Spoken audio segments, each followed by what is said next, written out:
Right welcome back to big TV digital exclusive. దేశ వ్యాప్తంగా వణికించిన ఒక రేప్ కేసు కోల్కతాలో జరిగింది. అయితే ఆగస్టు 7న 2024లో జరిగిన ఈ కేసు యావత్ దేశమంతా చెల్లించిన అభయ హత్యాచారం కేసులో సీల్దా కోర్టు ఈ రోజు తీర్పు వెల్లడించింది. అయితే సంజయ్ రాయ్ అనే వ్యక్తిని దోషిగా కూడా తెలిపింది. అంతేకాకుండా కల్కత్తా ఆర్జీకర్ మెడికల్ కాలేజ్ లో ట్రైనీ డాక్టర్ గా చేస్తున్న 2024 ఆగస్టు 7న దారుణ అత్యాచార ఇంకా హత్యకు గురైంది ఒక మహిళ. అయితే నిర్భయను తీవ్రతను తప్పించేలా ఈ దురదృష్టకరమైన యాక్ట్ జరిగింది. అయితే దీని తర్వాత సిబిఐ కూడా దర్యాప్తు జరిపి అక్టోబర్ 7వ తేదీన ఛార్జ్ షీట్ కూడా వేసింది. అయితే డైలీ విచారణ అనంతరం ఈ సోమవారం కూడా శిక్ష ఖరారు చేయనున్నారు అక్కడ హైకోర్టు కూడా తెలిపింది. అయితే కోల్కతా అత్యాచారం ఘటనలో సంచలనమైన తీర్పు కూడా వెల్లడించిందని చెప్పుకోవచ్చు. ఇదే నేపథ్యంలో నిందితుడు సంజయ్ రాయ్ ను దోషిగా తేల్చింది హైకోర్టు. అయితే సంజయ్ కు సోమవారం శిక్ష విధించనున్న సీల్దా కోర్టు కూడా ఉంది. అయితే ఉరిశిక్ష లేదా జీవితకాలం ఖైదీ విధించే ఛాన్సులు కూడా ఉన్నాయని చెప్పి పలు మంది చెప్తున్నారు. అయితే సిబిఐ తెచ్చిన ఆధారాలతో సంజయ్ రాయ్ ను దోషిగా ఇప్పటికే తేల్చేసింది హైకోర్టు. అయితే 120 మంది సాక్షులను విచారించి సిబిఐ కూడా 120 మెంబర్స్ దగ్గర వాంగ్మూలం కూడా తీసుకుంది. అయితే ఆగస్టు 9న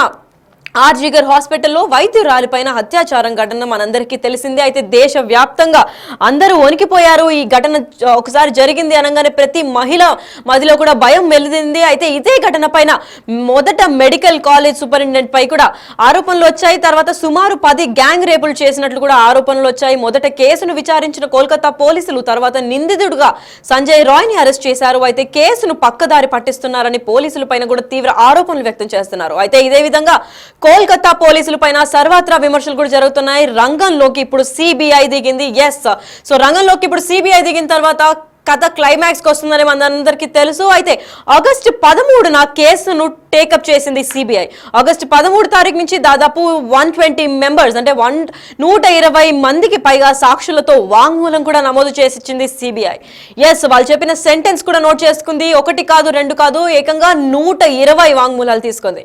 అయితే కేసులో ప్రధాన నిందితుడుగా సంజయ్ రాయ్ ను చేర్చింది పోలీసులు. అయితే ఆగస్టు 10న సంజయ్ రాయ్ అరెస్ట్ అయి ఉన్నారు. అయితే జూనియర్ డాక్టర్ పైన అత్యాచారం చేయడంపై కోర్టులో విచారణ వ్యక్తం చేసిన నిందితుడు సంజయ్ అంతా చేసిన తర్వాత ఇప్పుడు నాకు బాధేస్తుంది అని చెప్తే మాత్రం శిక్ష తగ్గిపోదు.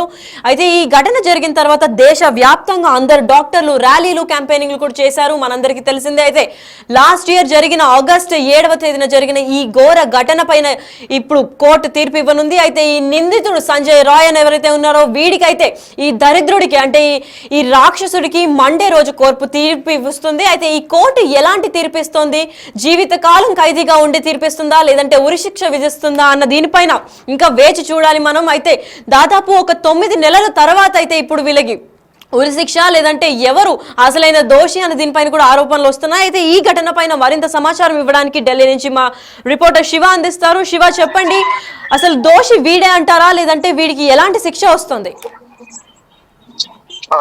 కోల్కతా హత్యాచార ఘటనలో సీల్దా కోర్టు సంచలన తీర్పు వెలువరించింది. నిందితుడు సంజయ్ రాయ్ ను దోషిగా తెలుసుకో కోర్టు తీర్పు అంటే ఉరిశిక్ష లేదా జీవిత విధించే ఛాన్సెస్ కనిపిస్తున్నాయి. ఎక్కువగా ఇటు సిబిఐ కూడా మరణ శిక్షకే ఎక్కువగా రిఫరెన్స్ ఇచ్చినట్లు వాళ్ళు ప్రధానంగా కోర్టు ముందు మరణ శిక్ష విధించాలి సంజయ్ రాయ్ కు అనేది ప్రధానంగా సిబిఐ తమ వాదనలు వినిపించింది. మొత్తం ఈ కేసు అంటే గత సంవత్సరం ఆగస్టు 9వ తేదీన డ్యూటీలో ఉన్న డాక్టర్ పై జూనియర్ డాక్టర్ పై మెడికల్ కాలేజ్ లోనే అక్కడే మరొక డ్యూటీ చేస్తున్న సంజయ్ రాయ్ ఘోరంగా అత్యాచారం చేసి హత్య చేసిన ఘటన సంచలనం సృష్టించింది. తర్వాత దీనికి సంబంధించి పోలీసుల దర్యాప్తులు పురోగతి నేపథ్యంలోనే సిబిఐ 13వ తేదీన అంటే ఆగస్టు 11వ తేదీన కేసును సిబిఐ టేకప్ చేసింది. దాదాపు 120 మంది సాక్షులను దీనిలో విచారించి అత్యాచారం కానీ హత్య జరిగిన సందర్భంలో హాస్పిటల్ ఎవరు వచ్చారు ఎవరు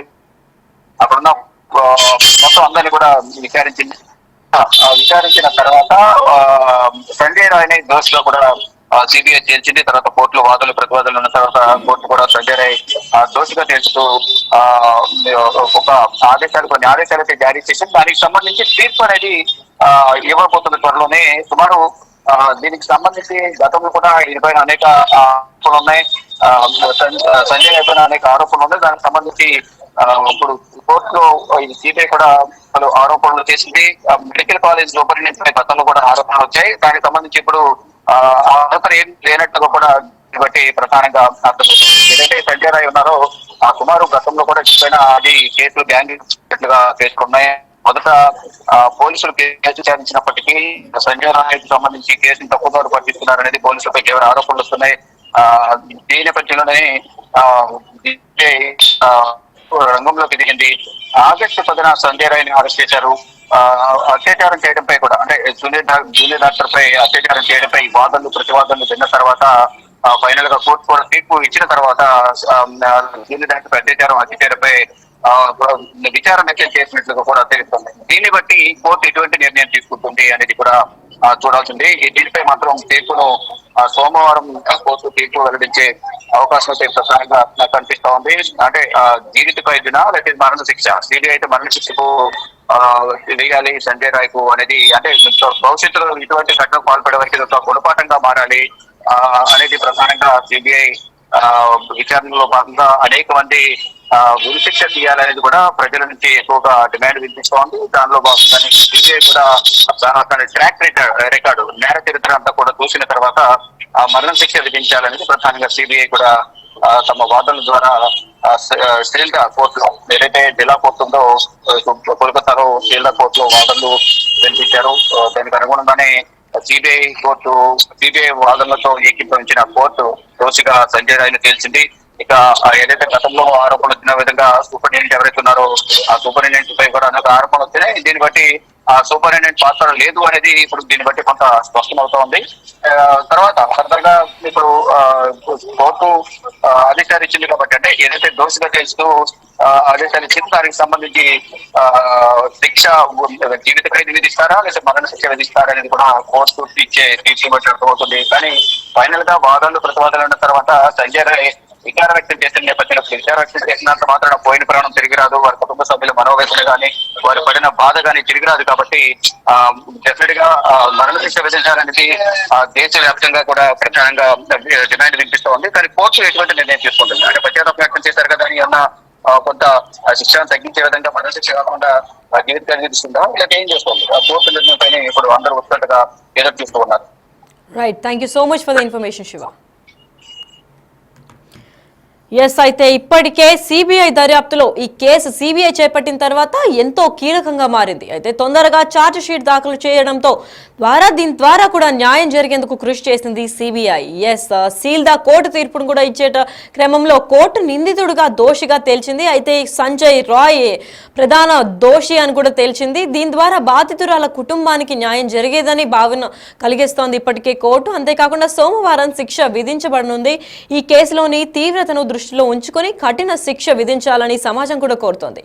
అయితే మహిళల భద్రత పరంగా వస్తే ఈ కేసు మహిళల భద్రతపై మరోసారి ప్రశ్నార్థకంగా చేసింది. అయితే మహిళలపై జరిగే అత్యాచారాలను నిరోధించడానికి ప్రభుత్వం తీసుకున్న చర్యలపైన కూడా చర్చకు దిగింది. అయితే ఇటీవలే మనం చూసుకున్నట్లయితే చాలా మందికి ఇలానే రేప్ బారిన పడుతున్నారు. అయితే చాలా మంది ఎంత ఘోరంగా రేప్ చేసి అమ్మాయిలను చంపేస్తున్నారు. వాళ్ళకి ఎటువంటి కారణం కూడా లేకుండా పసి వాళ్ళ నుంచి ముసలి వాళ్ళ దాకా ఎవరిని విడిచిపెట్టట్లేదు ఈ రాక్షసులు. అయితే ఇలాంటి ఒక ఘోరమైన సంఘటన, అంటే దాని తర్వాత ఢిల్లీలో అయిన రేప్ తర్వాత ఇదొక్కటే, అంటే ఈ పెద్ద రేప్ కోల్కతాలో జరిగిన తర్వాత చాలా మందిని అనుమానాలు కూడా వ్యక్తం చేశారు. సూపరింటెండెంటే చేసుంటారు అని చెప్పి. దాని తర్వాత ఇప్పుడు అందరూ సైడ్ అయిపోయి ఇప్పుడు ప్రధాన నిందితుడు సంజయ్ దోషిగా నిర్ణయించారు. అయితే ఈ మనిషే ఇక్కడ చేశారు, ఈ వ్యక్తి తినని ఇంత ఘోరంగా అత్యాచారం చేసి రేప్ చేసి అమ్మాయిని చంపేశారు. మరి ప్రైమరీ డాక్టర్ అంటే జూనియర్ డాక్టర్ లాగా, అంటే తను ఇంటర్న్షిప్కి వచ్చిన డాక్టర్ని అంత ఘోరంగా చంపాల్సిన అవసరం వీడికి ఎందుకు వచ్చింది, ఎందుకు చంపాడు అన్న దానిపైన పోలీసులు విచారణ చేపట్టిన తర్వాత రేపు కోర్టు ద్వారా,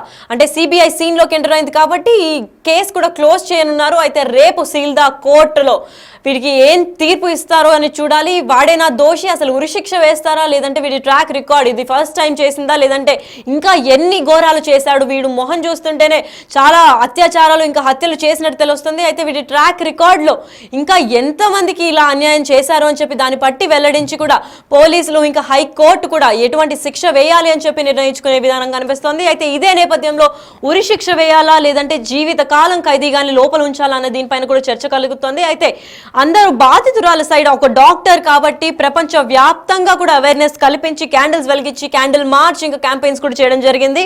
అయితే ఎంత చేసినా కానీ పోయిన ప్రాణం అయితే రాదు, డాక్టర్కి జరిగిన అన్యాయం అయితే ఎవరు తీర్చలేరు. కాబట్టి ఈ ప్రధాన నిందితుడికి ఎలాంటి శిక్ష కావాలి, ఎలాంటి శిక్ష పడితే కరెక్ట్ అనుకుంటున్నారో మా కమెంట్ రూపంలో తెలపండి.